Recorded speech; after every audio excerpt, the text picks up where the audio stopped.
Les gars, j'espère que vous allez tous bien. Content de vous retrouver aujourd'hui. Petite vidéo pour revenir un petit peu sur la performance de Lamine Yamal, les déclarations sur le Ballon d'Or. On va parler aussi un petit peu de Pedri, du coach de l'Espagne, de Cubarsí. Bref, vidéo un peu à thème général. J'espère qu'elle vous plaira. N'hésitez pas à participer dans les commentaires. Et on va commencer avec ça, l'historique entre Lamine Yamal et Mbappé. Regardez sur les 6 derniers matchs.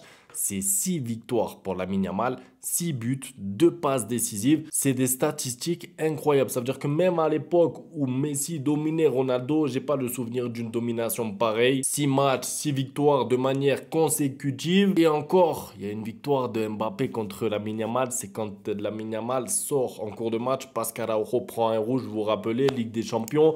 Quart de finale de l'année dernière. Sinon, on aurait pu être sur un 7 ou un 8 matchs consécutifs sans défaite de Lamine Yamal, que des victoires. En plus, pas de match nul. C'est incroyable. Surtout quand on prend en compte le fait que Mbappé joue pour le Real Madrid et pour la France. Ça veut dire que d'un côté, tu as le Real Madrid, meilleur club du monde, ou deuxième, ou premier, ou bref, voilà, c'est pas le débat. Et de l'autre côté, tu as la France qui est la meilleure sélection aussi sur papier en termes d'effectifs, de vivier, etc. Même si je trouve que l'Espagne est en train clairement de les dépasser, vraiment, parce qu'ils ont que des joueurs de ballon. Et la France un peu limitée avec Deschamps. On verra après le départ de ce sélectionneur. Mais bref, la Coupe du Monde 2026, ce que je veux dire, c'est que la France, elle sera encore là parmi les favoris. Je veux dire, là, on n'est pas en train de parler de l'équipe de Norvège. C'est pas comme Haaland qui a du mal en sélection parce qu'il est un joueur de la Norvège, donc il a du mal. Et non, là, on parle de Mbappé avec la France et le Real Madrid. Et pourtant, il se fait fracasser par Lamine Yamal à chaque match. Et je compte même pas le nombre de buts qu'a reçu son équipe à Mbappé.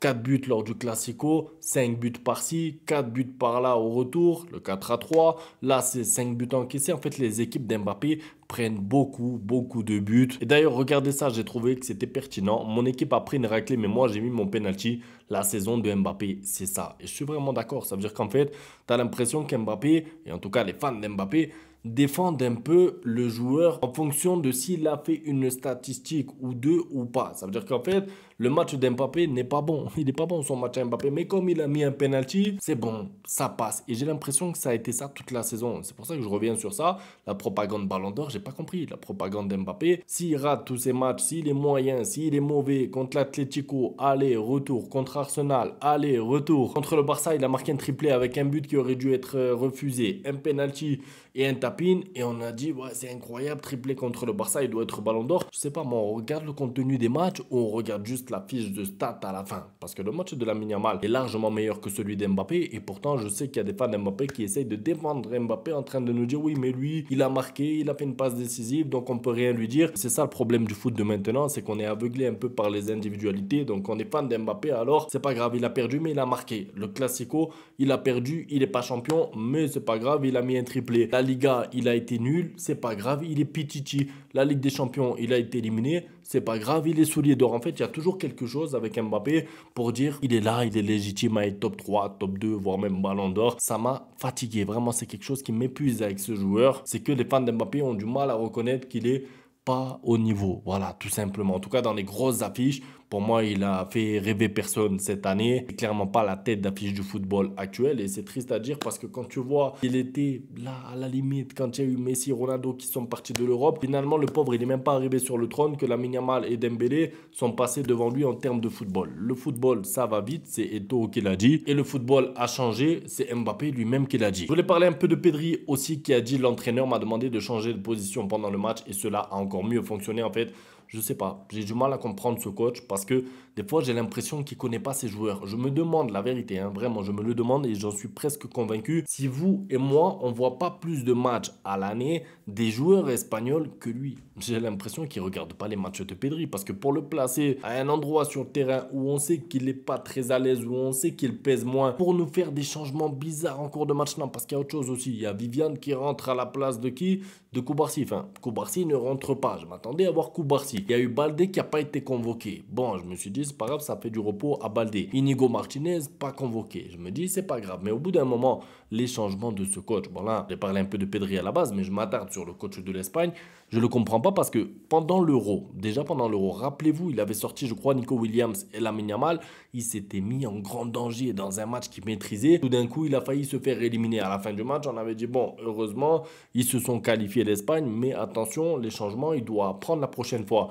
Là, il y a 5-1. Il fait des changements, on ne comprend rien. On ne sait plus c'est quoi l'animation au milieu contre une France qui, vous le savez, n'abandonne jamais jusqu'au bout. On l'avait vu d'ailleurs contre l'Argentine. La France inexistante se fait mener 2-0. 75e minute, penalty, 2-1, 2-2. Presque il gagne le match 3-2, la France. Vous vous rappelez? Donc, il ne faut jamais enterrer l'équipe de France. Et je ne comprends pas ce coach. Je sais qu'il y a la finale dimanche et lui, il s'est peut-être dit le match est plié. Je pense à la finale, mais je ne peux pas te dire ça contre la France. Et en fait, les changements comme ça ne pardonne pas. Et comme je vous ai dit tout à l'heure, j'ai l'impression qu'en fait, on voit plus de matchs, nous, de Pedri. On sait, nous, où est à l'aise Pedri. On sait où il doit jouer, comment. Parce que là, si on l'a pas vu beaucoup, Pedri, c'est en partie à cause de son placement. Il a mis du temps à se montrer. Et ça, pour moi, c'est pas normal. Parce que quand tu es sélectionneur, en fait, tu as le choix de sélectionner. Encore les entraîneurs de club, ils dépendent du mercato. Ils n'ont pas trop de choix. Des fois, comme Hansi Flick, il n'y a pas d'argent. Donc, tu dois t'adapter. Mais là, le sélectionneur de l'Espagne, il a du banc avec Gavi, Dani Olmo, Fabian Ruiz, il a du choix. Il met Pedri, mets-le dans les conditions où tu sais que Pedri va apporter quelque chose. Enfin bon, d'ailleurs en parlant de Gavi, j'ai beaucoup aimé cette photo. Donc c'est Gavi qui dit Te quiero hermano à Dembélé. J'aime beaucoup, pourquoi? Parce qu'en fait, on est là sur les réseaux, nous on se tirait dessus et Dembélé, pas lui et l'autre et je sais pas quoi. Quand on voit que les joueurs se connaissent, se respectent, s'apprécient, moi j'ai envie de poser un peu les armes de temps en temps et de dire voilà. Dembélé, bien sûr, quand il est parti du Barça, ça nous a fait mal. Il a remporté sa Ligue des Champions. J'ai pas envie, moi, de détester Dembélé alors que tu vois que lui, il manque pas de respect au Barça. Oui, quand il a marqué face au Barça l'année dernière, c'est vrai, j'étais un peu énervé parce que la célébration, je me suis dit bon, voilà, il y a des joueurs qui marquent contre leurs anciens clubs. Ils respectent un petit peu plus. Bon, Dembélé n'a pas réussi à se contenir. Mais en tout cas, j'ai beaucoup aimé cette photo parce qu'elle représente un peu la relation qu'ils avaient ensemble. La relation, voilà, vous avez compris. En parlant d'Mbappé et de Dembélé, je voulais revenir sur ça aussi, même si ça n'a rien à voir avec le Barça, c'est aussi pour vous montrer un peu le football d'aujourd'hui. Pour le Ballon d'Or, Didier Deschamps affirme qu'Ousmane Dembélé était candidat crédible au lauréat et cite immédiatement Mbappé, son capitaine, qui a réalisé une grande saison. En fait, t'as l'impression, parce que il y en a beaucoup des Parisiens qui sont pour Dembélé et tout, et je comprends la campagne, mais il faut dire à Deschamps que ce qu'il fait là, c'est pas normal. Parce qu'en fait, le problème de Deschamps, c'est quoi? C'est qu'il n'a pas envie de froisser Mbappé. Il sait, lui, que Mbappé, en termes de talent, aurait peut-être dû être Ballon d'Or avant Dembélé. Donc, tu as l'impression que Deschamps a peur. Tu as l'impression qu'il se dit, si je dis que Dembélé mérite le Ballon d'Or, ça veut dire que Mbappé ne le mérite pas. Et quand il est dans les calculs comme ça, inconsciemment, sans le vouloir, pour moi, il manque un peu de respect à Dembélé et au football. C'est-à-dire que lui aussi, il est déconnecté de la réalité. Si vous me dites à moi que Dembélé et Mbappé dans la même saison et qu'il y en a un et l'autre qui sont tous les deux des méritants au Ballon d'Or, je ne comprends plus rien. On a suivi la saison tous ensemble. Ici, si je ne comprends pas, moi, les passes droits donnés à Mbappé, je me demande jusqu'à quand. Parce que si encore il avait un rendement incroyable sur le terrain, mais il a mis un but sur les 7 ou 8 derniers matchs avec l'équipe de France, c'est un penalty déjà avant le match d'hier. Donc en fait, il est là, il marque son penalty, ok. Et ensuite dans le jeu, c'est dur quoi. Tu le cherches, il n'est pas décisif, il tire de loin parce qu'il veut marquer. Et quand je vois Deschamps qui à chaque fois veut nous parler d'Mbappé, Ballon d'Or, Mbappé, Ballon d'Or, c'est trop forcé. C'est trop forcé en fait. Et pour moi, c'est manquer de respect à Dembélé. Et ça me fatigue de voir que Mbappé a pris la place de Vinicius dans le marketing du Real et qu'avec l'équipe de France, il a pris le brassard à la place de Griezmann. Vous vous rappelez? Et quoi? On va lui donner quoi? Les coups francs, les pénaltys, les touches, les 6 mètres. Et je sais pas jusqu'à quand en fait. C'est un joueur qui est très bon, il n'y a pas de problème, mais ça lui fera pas de mal de lui rappeler que non, que cette année, il n'y a pas de Ballon d'Or. Voilà, moi j'aurais aimé voir un Deschamps réaliste, dur avec son joueur. Ça peut l'aider parce qu'en fait, Mbappé, bon, moi j'ai pas envie que ça l'aide. J'ai pas envie qu'il progresse et qu'il revienne au top. Mais en tout cas, je suis pas sûr que ce soit une bonne idée de lui dire c'est bon, il a fait une bonne saison, lui aussi c'est un candidat au Ballon d'Or alors qu'il va finir 6e, 7e ou 5e ou 8e. Un mot sur la couverture de sport, alors il n'y a pas que celle de sport, il y a celle de Mundo Deportivo évidemment.